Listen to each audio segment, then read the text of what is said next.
Hey guys, I wanted to do a quick video discussing some of the updates I've just made to the source and sync, which are those GUI widgets.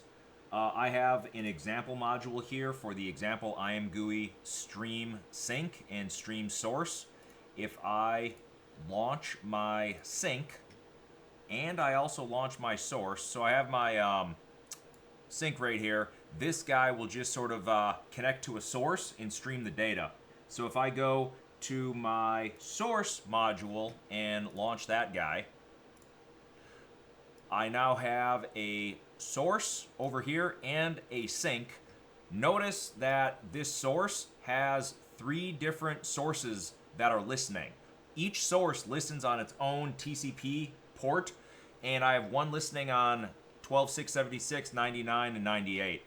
So if I go over to my sync module, which is the right half of this screen, and I want to connect to this source right here, I have three different sources. One of them is RGB color, just like this module, or this window. One is color reversed, where it's BGR instead of RGB, and the other one is grayscale. So if I connect, you'll see that there's now new behavior. If I try to connect, I can't do wall clock and I can't do previous message, and that's because this stream is an unbounded semi-infinite stream. I don't know when this will end, so I can't ask when's the end, divide up the number of datums, and figure out how much I need for wall clock time. So in this case, what you want to do is a live stream if you want the data live, which is you are receiving the data as quickly as this thing can produce and send it. However, if this is running at 80 frames per second, maybe you can't process that many images that quickly. So what we can do instead is go to upon request, and then you can specify a fixed interval, for example, 5 frames per second. You can hit begin, and now we're only getting 5 frames per second. So we can do that. Similarly, I can connect to 12.699, which will be this color reversed one. And I could say, let's do a fixed interval of, let's say, 30 frames per second. This will pop up. And then I can do the same over here where I can do a fixed interval at, I don't know, let's say 15 frames per second. We hit begin, and this guy will start streaming in grayscale. So now I'm getting 3 different rates, all from one module that has different sources. So every time you create a new IamGUI source, it will show right here what the name of the source is, because it's required to have a unique name, and what port it's listening on. And it also lists right here all of the connections that are subscribed to it. So because I have 3 syncs right here, 1, 2, and 3, I can see here's sync 1. So this color one is this connection right here. So we know that the 2 endpoints are 12.677 and 52.297.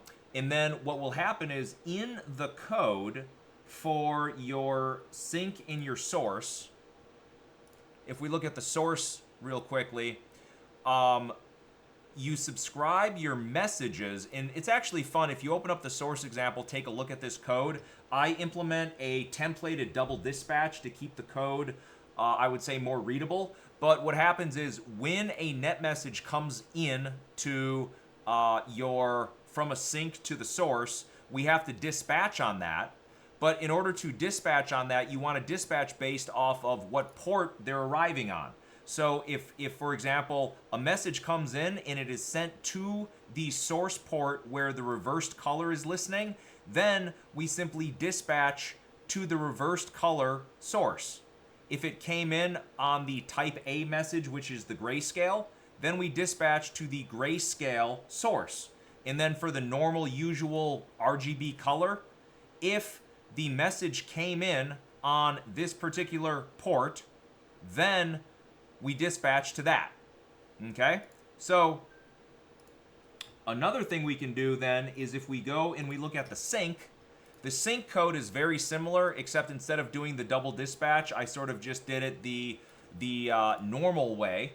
And the normal way is when I receive a message, I can just say if that message came from 12.699, which remember in the GUI right here,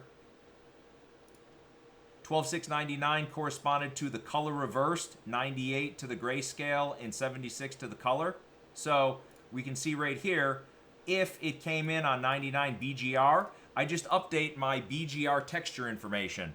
If it came in on port 12698, which is the grayscale messages, that is actually not a NetMessage send GCAM, but it is a type A NetMessage send GCAM. And I put that in there to show you that instead of only using one message type, you can make this as many message types as possible. It doesn't have to be an image, right? It could just be a little datum or a mocap datum or some type of LiDAR or anything.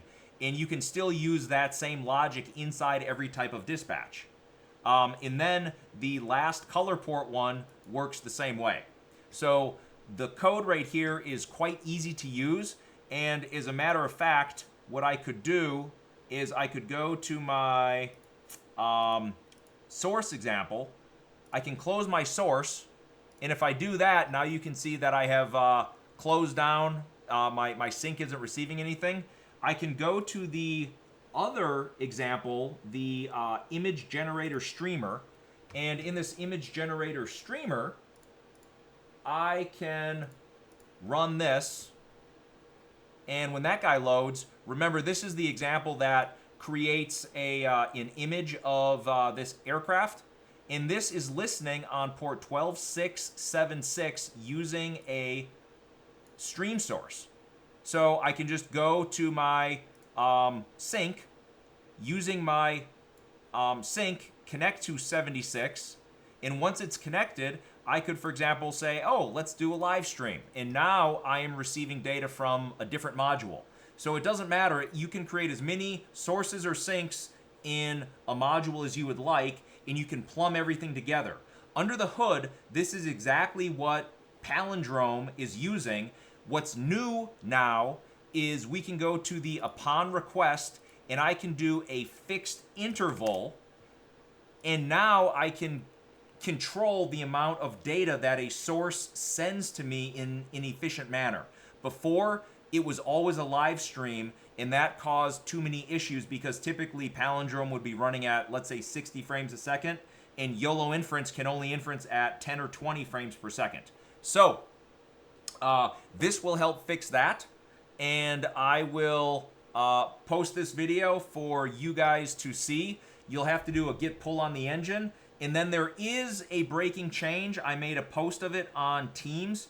The breaking change is really, really, really small. The only thing happened is one of the subscribe functions needs a call to add an underscore. So I think what I had to do was, let me actually bring it up right here. A subscribe function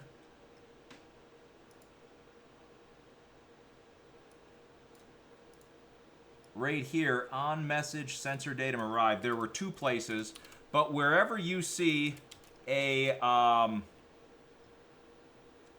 net message request send sensor datum, where did I do it? It's in my GL view somewhere in here. I've already fixed it. It's in the subscribe. I changed one of the subscribe functions. Where did it go? Let me just post it right here. Right here, wherever you had the old word on net message request next sensor datum, you now just add an underscore right here. There were two places where I forgot the underscore, and then like all of the other messages and callbacks have this underscore. So I added this underscore for consistency. So if you get a function call on your source object that says, hey, I can't find this on net message subscribed, just add an underscore so it looks just like that, and then you'll be good to go. All right, I'll post this guy.